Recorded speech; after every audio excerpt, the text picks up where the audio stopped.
정의 시인이 내가 원하는 것 하는 시에 이런 구절이 있습니다. 내가 원하는 것은 이불로 덮고 자는 것입니다. 내가 원하는 것은 똑바로 있는 것입니다. 내가 원하는 것은 내 손으로 밥을 먹는 것입니다. 내가 원하는 것은 어려운 사람들에게 찾아가서 위로해 주는 것입니다. 내가 원하는 것은 무릎을 꿇고 기도하는 것입니다. 나에게 이런 은혜를 주옵소서. 내가 그러면 천금을 얻는 것보다 기뻐하겠나이다. 하나님의 은혜와 진리가 충만하다. 베르두나스라고 하는 프랑스의 성자는 이렇게 이야기합니다. 내가 받은 은혜를 잃을까봐 두려워하고, 그리고 잃은 은혜를 다시 받을 수 없을까봐 두려워하고, 그리고 이 잃은 은혜를 다시 회복할 수 없을까봐 두려워한다.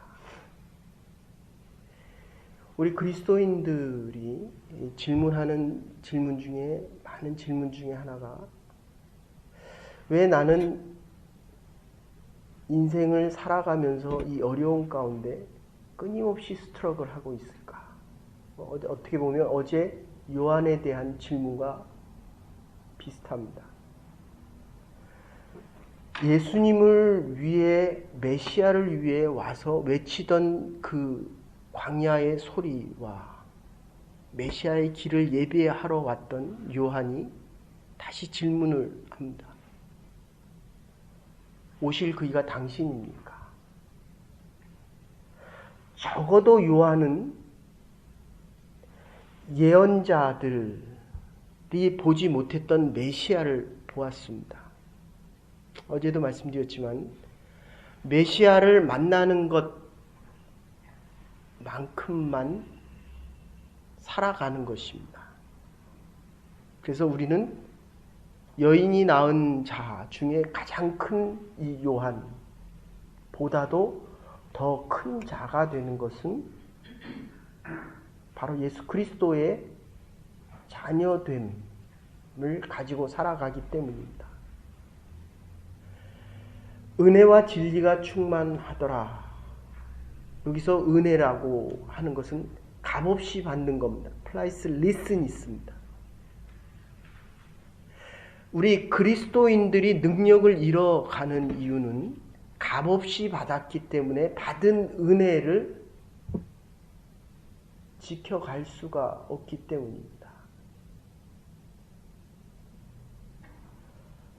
내가 은혜와 진리가 충만하다. 아기를 낳은 엄마의 젖이 차고 넘치는 것입니다. 이것을 칼빈은 우물에서 물을 퍼내면 퍼낼수록 물이 마르지 않는다라는 표현을 씁니다. 우리에게 허락되어진 이 충만의 의미는 아무리 차고 넘쳐도 모자름이 없다, 그런 뜻입니다. 은혜와 진리, 그리고 충만 하나님의 영광, 이것을 하나로 묶으면 예수 그리스도를 만난 자, 거듭난 것입니다. 구원을 얻은 것입니다. 그런데 이것 외에는 바랄 것이 없다, 이런 뜻입니다. 우리의 위대함보다도 하나님의 영광이 먼저입니다. 그래야 영광 안에 살아갈 수가 있습니다. 우리가 바라는 것보다도 하나님이 주시는 것이 훨씬 좋다는 것입니다. 예수 그리스도를 만난 것만으로도 더 이상 바랄 것이 없다. 이것이 충만함입니다. 여러분, 현대자동차를 오늘날 세계 5위 안에 들 수 있을 정도로 키워놓은 것은 정세영 사장입니다. 정주영 회장의 두 번째 동생인 정세영 회장입니다.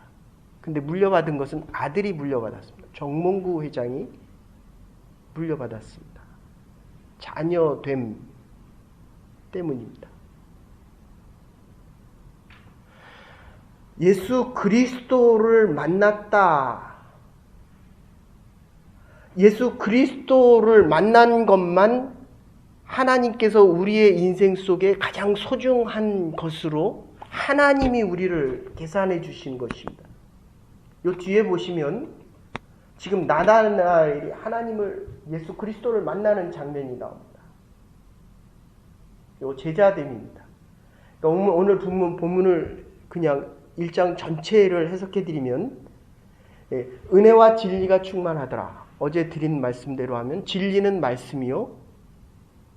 그리고 이 진리가 육신이 되어 이 땅에 오셨는데 구원받은 자들, 구원의 의미는 26절부터는 이렇게 이야기합니다. 우리가 어떤 위대한 일을 행했느냐, 행하지 않았느냐를 묻지 않습니다. 출애굽할 때 보면 출애굽의 의미는 어린 양의 피를 문설주에 발랐느냐, 바르지 않았느냐로 구원과 죽음, 심판이 결정되어집니다. 과거에 네가 어떤 인생을 살아갔느냐, 네가 무슨 일을 나를 위해 했느냐, 네가 어떤 모습이냐, 어떤 신분이냐를 묻지 않습니다. 문설주의 어린 양의 피를 발랐느냐, 바르지 않았느냐, 이것만으로 패스오버, 하나님의 천사들이 심판을 넘어갈 것이냐 말 것이냐가 문설주에 있는 피로 결정되어진다는 것입니다. 왜 어린 양의 피가 그렇게 중요하냐? 하나님이 예수 그리스도의 몸을 입고 이 땅에 오셔서 그 죄를 지금 짊어지셨다는 것입니다. 우리의 과거의 죄와 우리의 살아온 모습과 우리의 옳고 그름에 대한 모든 죄를 이 어린 양에게 전가시킨 것입니다. 그래서 제사를 지낼 때 우리 레위기에서도 보셨지만 어린 양을 앞으로 가져오면 제사장들이 그 제물을 위에다 놓고 기도를 합니다. 죄를 전가시키는 것입니다. 여러분이 지금 이곳에 오신 이유는 하나님 앞에 예배 드리기 위함입니다. 어제도 말씀드렸지만 아무리 좋은 설교를 목회자가 해도, 여러분들이 아무리 위대한 일을 해도 빛을 반사시키는 것이지 그게 빛이 아니라는 것입니다. 내가 위대한 설교를 하는 것이 아니라 하나님께서 직접 우리를 부르셔서 사용하셔서 지금 쓰임 받는 것뿐입니다. 현재적인 구원입니다. 그렇기 때문에 마음에 의와 평강과 실학이 있다. 그리고 하나님이 우리를 보내시는 것입니다. 이게 제자됨입니다. 나다나엘, 빌립과 나다나엘, 귀족층에 있는 사람들입니다. 뭐라고 얘기합니까? 갈릴리에서 무슨 선한 것이 날 수 있겠느냐. 갈릴리는 북쪽의 촌동네입니다. 하층민들이 살던 곳입니다. 여러분들, 우리가 사람을 만날 때 혹시 실수할 수가 있습니다. 뒤까짓게 그까짓게. 외모를 보고 현재 있는 모습을 봅니다. 평가하면 평가할수록 여기 이제 난해한 부분이 있는데, 이게 요한과 그리스도의 어린 양 되심에 대한 이 두 개가 상충되어집니다. 그래서 루터는 종교개혁을 하면서 오른편에는 하나님의 은혜요, 왼편은 하나님의 율법을 들었다. 율법은 평가하고 판단하는 것입니다. 요한이 지금 선포하는 내용이 심판적인 요소입니다. 야, 이 독사의 자식들아, 너는 심판받아야 되고 너는 멸망되어져야 한다라는 이야기입니다. 그러니까 요한이 스스로 예수 그리스도의 오실 메시아를 선포하면서 자유함과 구원에 대한 선포를 이야기할 수가 없었습니다. 그는 율법의 마지막이었기 때문입니다. 생명의 빛이 비추어지며 어제 드린 말씀대로 우리에게는 구원과 희망과 소망이 있습니다. 그러나 율법의 뒷면은 심판입니다. 근데 이게 교회 안에서도, 하나님의 말씀 안에서도, 우리 안에서도 율법으로부터, 이 율법은 죄를 깨닫게 해주는 것입니다.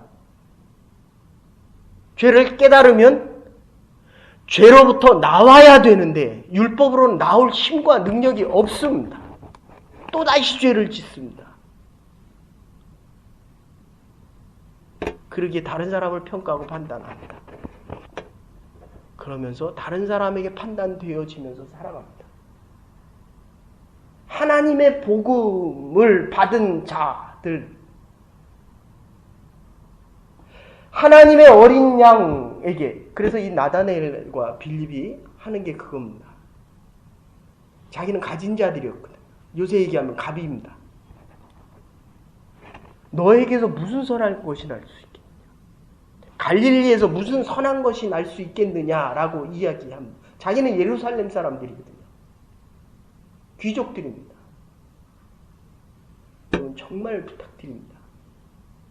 이 복음은 하나님 앞에서 모든 자들은 하나님의 사람들입니다. 어린 양의 피로, 문설주에 바른 이 피로 받은 이 구원 때문에 생겨나는 것입니다. 이 무화과 나무라고 하는 것은 이 옆으로 많이 퍼지는 나무들입니다. 나다나엘이 예수님 앞에 나왔을 때 이 제자된, 여러 가지 내용이 있지만 제자라고 하는 것은 부름받은 자, 스승과 함께 있는 것입니다. 이 자체가 믿음입니다. 여러분들이 이 자리에 나와 있다는 것만으로도 하나님께서는 우리의 믿음을 도와주신다, 이런 뜻입니다. 나다나엘이 예수님 앞에 나올 때 그 전에 예수님은 나다나엘을 보고 있었다는 것입니다. 주님이 나를 어떻게 아십니까? 라고 얘기했을 때 네가 무화과 나무 안에 있는 것을 내가 보았느니라. 여러분 이게 사랑입니다. 요한복음의 주제 중에 하나인 사랑입니다. 내가 행하기 전에 이미 나의 마음을 알아주시고 내가 행해야 될 것, 율법으로 행하지 못하는 것이라도 주님 앞에 나왔을 때는 그것을 주님께서 우리에게 사랑으로 덮어주시고 우리에게 이미 능력도 주시겠다. 이게 제자됨의 가장 중요한 의미입니다. 우리가 무엇을 행함으로 인해서 중요합니다. 그런데 능력이 없는 이유는 하나님이 우리를 부르심에 대한 순종이 먼저입니다. 그리고 더 중요한 것은 우리에 대한 희생과 헌신보다도 하나님의 사랑, 어린 양의 보혈의 피가 그 능력이 더 크다는 것입니다. 이거를 은혜다. 이 진리라고 하는 말, 딱딱하고 옳고 그런 겁니다. 그래서 이거 율법이다라고 표현을 하는데 우리의 모든 삶의 모습 속에는 이 가면을 뒤집어 쓰고 있습니다. 근데 이 가면을 벗은 것, 이게 원래 알레데이아, 이게 진리입니다. 다른 사람이 나를 도와주기를 원하는 것보다도 하나님이 나를 도와주시는 것, 이게 진리입니다. 내가 하나님 앞에 서고 있는 모습, 여러분들 부부 사이도 어떻습니까? 살면 살수록 가리워지는 게 있습니다. 그러나 적어도 하나님 앞에 설 때는 원래 우리의 모습으로, 아니 하나님이 원하는 그 모습으로 설 수 있어야 한다는 것입니다. 하나님의 능력이, 하나님의 사랑이 우리가 하나님을 사랑하는 그 사랑보다 더 크다는 것입니다. 그래서 오늘 우리를 부르셨습니다. 그래서 이 땅에 좀 부족한 것이 있어도 예수님이 우리를 만나주시고 우리가 예수님을 만났다는 이 사실만으로도 우리는 살아가야 될 이유가 있습니다. 그게 은혜 위에 은혜입니다. 하나님 한 분으로 만족하겠다. 적어도 내가 예수님 앞에서는 참된 나의 모습, 진리의 모습으로 살아가겠다. 하나님 앞에 나와 예배 드릴수록 이 충만함이 넘쳐나는 것입니다. 하늘로부터 오는 이 은혜, 하나님이 주신 은혜와 진리의 충만함 속에서 영광, 이 독사입니다. 독사. 무한한 하나님의 영광이 한 어린 양 안에 들어오셔서 그 능력을 가지고 우리의 죄를 대신하셨습니다. 그렇기 때문에 우리는 영광된 인생을 살아갈 수 있는 하나님의 자녀됨의 능력과 권세가 있는 것입니다. 내 능력이 아니라 하나님이 부르심의 자녀됨의 능력을 주셨기 때문입니다. 오늘도 우리를 부르셔서 하나님의 영광 중에 자녀됨을 가지고 하나님의 사랑 속에 살아가기를 원하십니다. 이 영광 중에 살아갈 수 있는 은혜와 진리가 충만한 인생들, 우리의 자녀들이 하나님 앞에서 하나님의 영광 중에 살아갈 수 있는 복된 가정과 기업과 하나님의 교회가 될 수 있기를 주의 이름으로 축원합니다. 이제는 괴머리 되신 우리 주 예수 그리스도의 극진하신 은혜와 하나님의 무한하신 사랑과 성령의 감동 교통하시니 우리가 하나님의 은혜 안에 있는 줄 알았는데 하나님의 은혜가 우리의 남은 인생과 우리의 말과 행동과 모든 삶을 덮어주시는 이 진리의 말씀을 깨닫고 하나님, 내가 더 이상 바랄 것이 없나이다. 은혜 받은 자로 하나님의 영광 중에 살아가기로 결단하는 믿음의 백성들과 부름받은 죄의 백성들, 하나님의 교회와 우리의 가정 위에 이제로부터 영원토록 함께 하시옵기를 축원하옵나이다. 아멘.